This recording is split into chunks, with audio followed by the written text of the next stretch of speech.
পানিবন্দী মানুষদের স্বাস্থ্য সুরক্ষায় অভয়নগরে ফ্রি মেডিকেল ক্যাম্প অনুষ্ঠিত হয়েছে। অভয়নগরে চলমান পরিস্থিতিতে পানিবন্দী মানুষদের স্বাস্থ্য সুরক্ষায় উপজেলা স্বাস্থ্য কমপ্লেক্সের আয়োজনে সুন্দলী ইউনিয়ন পরিষদ চত্বরে ফ্রি মেডিকেল ক্যাম্পের আনুষ্ঠানিক উদ্বোধন করা হয়েছে।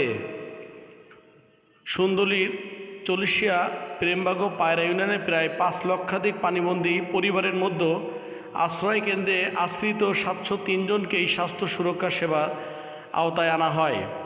14 নভেম্বর বৃহস্পতিবার সকালে উপজেলার সুন্দলী ইউনিয়নের এই মেডিকেল ক্যাম্পের আনুষ্ঠানিক উদ্বোধন করেন জেলা সিভিল সার্জন ডাক্তার মাহমুদুল হাসান।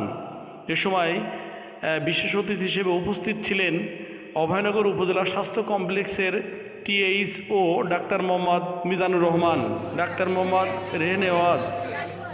চিকিৎসা সেবা প্রদান করেন ডাক্তার Khandakar Mamunur Rashid, senior staff nurse Baby Rani Biswas, Dipti Poddar, মুক্তা বিশ্বাস, ডাক্তার মরিয়ম মুনমুন প্রমুখ। পরে ভবদা অঞ্চলের পানিবন্দী মানুষদের স্থানীয় কালিশাকুল সরকারি প্রাথমিক বিদ্যালয় মেডিকেল ক্যাম্পের আনুষ্ঠানিক উদ্বোধন করে। সকাল 10টা থেকে শুরু হয়ে বেলা 1টা পর্যন্ত এই স্বাস্থ্যসেবা প্রদান করা হবে বলে মেডিকেল ক্যাম্পের ডাক্তারগণ জানান। এক প্রশ্নের জবাবে উপজেলা স্বাস্থ্য কমপ্লেক্সের টিএইচও ডাক্তার মোহাম্মদ মিজানুর রহমান বলেন, এবং তাদের যে সমস্ত রোগগুলো আছে, বিশেষ করে চর্মজনিত যে রোগ, তারপরে তাদের পায়খানা, ডায়রিয়া, এই জাতীয় যে রোগগুলো আছে, বিশেষ করে পানিবন্দী মানুষের পানির অভাবে যে রোগগুলো, সুপেয় পানির অভাবে যে রোগগুলো হয়, সেই রোগীগুলোর আমরা সুচিকিৎসা এখানে প্রদান করছি। এবং এই চিকিৎসা আমাদের আজকে থেকে আমাদের অফিসিয়ালি আজকে থেকে আমাদের উদ্বোধন করলেন আমাদের সুযোগ্য সিভিল সার্জন ডাক্তার মাহমুদুল হাসান স্যার। আমাদের এই প্রোগ্রামটা এবং আমাদের এই যে মেডিকেল ক্যাম্প প্রোগ্রাম, এগুলো মানে আমাদের নিয়মিত চলমান থাকবে এবং যেখানেই সমস্যা থাকবে আমাদের স্বাস্থ্য বিভাগ সেখানে ছুটে যাবে তাদেরকে চিকিৎসা প্রদানের জন্য। যেহেতু তারা সঠিক সময়ে কোনো রোগ হলে সঠিক সময়ে তারা হাসপাতালে আসতে পারেন না, যার কারণে আমরা এই মেডিকেল ক্যাম্প আজকে থেকে আমরা চলমান রাখছি। এবং এই মেডিকেল ক্যাম্পটি যতক্ষণ পর্যন্ত পানি চলে না যাবে এবং পানিবন্দী মানুষগুলো তাদের ঘরে ফিরতে না পারবে, আশ্রয় কেন্দ্রে থাকবে, ততক্ষণ পর্যন্ত আমাদের এই ক্যাম্পও আমাদের চলমান থাকবে। আমরা পরবর্তীতে আবার ডেট দেব, যেখানে আমরা দেখব যে বেশি পেশেন্ট আছে এবং স্বাস্থ্য সমস্যা নিয়ে বেশি লোকজন আছে, ঝুঁকির মধ্যে আছে, সেই সমস্ত এলাকাতে আমরা স্পেসিফিকভাবে আরও ক্যাম্প করব।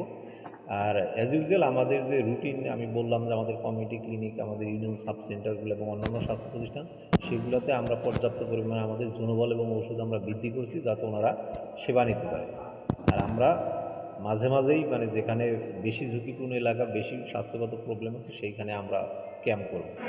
হ্যাঁ দর্শক, যেমনটি বলছিলেন অভয়নগর উপজেলা স্বাস্থ্য কমপ্লেক্সের টিএইচও ডাক্তার মিজানুর রহমান, যে চলমান যে পানিবন্দী এলাকার ভবদা অঞ্চলের যে মানুষ, তারা যে আশ্রয় কেন্দ্রে আছে 703 জন এবং পায়রা ইউনিয়ন এবং সুন্দলী ইউনিয়নের যে মানুষগুলো পানিবন্দী আছে তাদেরকে স্বাস্থ্য সুরক্ষার জন্য আজকের উপজেলা স্বাস্থ্য কমপ্লেক্সের যে পানিবন্দী মানুষদের স্বাস্থ্য সুরক্ষায় যে ফ্রি মেডিকেল ক্যাম্প অনুষ্ঠিত হচ্ছে, তারই ধারাবাহিকতায় কিন্তু আজকের এই সুন্দলী ইউনিয়নে এই অঞ্চলের মানুষদের যারা বিশেষ করে পানিবন্দী এলাকায় আছে তাদেরকে স্বাস্থ্য সুরক্ষার জন্য যে ওষুধ প্রদান করা হচ্ছে এবং সেবা প্রদান করা হচ্ছে, তিনি কিন্তু এক প্রশ্নের জবাবে বললেন যে এটা চলমান থাকবে, যতদিন এই পানিবন্দী অবস্থায় থাকবে এই অঞ্চল, ততদিন কিন্তু এখানকার মানুষের স্বাস্থ্য সুরক্ষা অভয়নগর স্বাস্থ্য কমপ্লেক্স সবসময় তাদের পাশে থাকবে, এমনটাই কিন্তু বলেছেন। তবে আমরা আরও আহ্বান রাখি যে যেভাবে কাজ করে চলেছেন সেইভাবে অন্তত পানিবন্দী যারা আছে এবং আশ্রয় কেন্দ্রে যারা আছে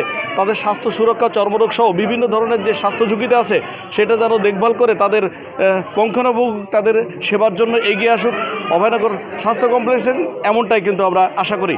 জাকির হোসেন হৃদয়, অভয়নগর সমাচার।